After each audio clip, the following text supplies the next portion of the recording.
Humans have never felt more alone than we feel right now. Strangely, this is during an era when we have also never had a greater ability to stay connected.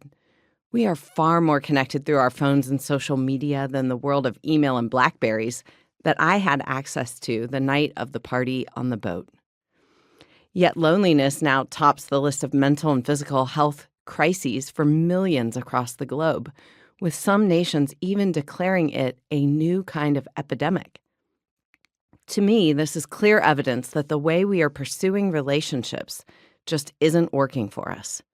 Our relational worlds aren't satisfying our basic human need for a secure sense of belonging and connection. We are living life far too lonely. Loneliness is a misalignment between the type of connections we have and the type we need for a thriving life. Human beings were intentionally designed by God to need and receive much of what makes a thriving life, first from Him and then from other people. I'm not talking about external needs like work or food or transportation, though of course people are involved in those needs as well, but rather our internal need to feel loved and connected, the sense that we belong somewhere with someone. When that's missing, we walk through life feeling alone, even if there are people everywhere we look. Every one of us is designed to experience relationships where we feel known, included, encouraged, welcomed, and expectant.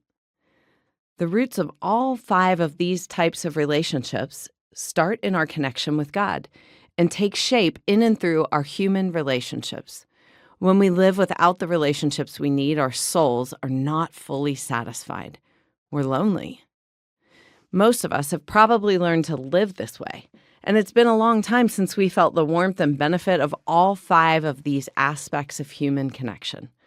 We all struggle sometimes to shake off the feeling that when it comes right down to it, we are alone. The head-scratching thing about loneliness is that everyone's experience of it is a little bit different.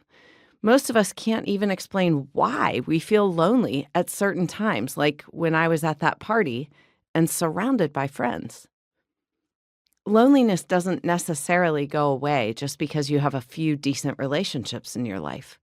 The feeling creeps back in, creating days or even seasons when you might struggle to hear anything but the echo of the still empty places in your life.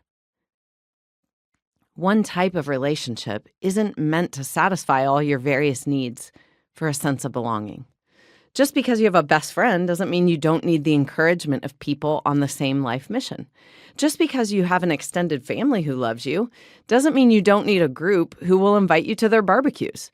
Just because you have a great work team doesn't mean you wouldn't welcome someone offering a new challenge in your life. One type of relationship that's working well just isn't enough, and neither is 2 or 3. You are designed for all 5.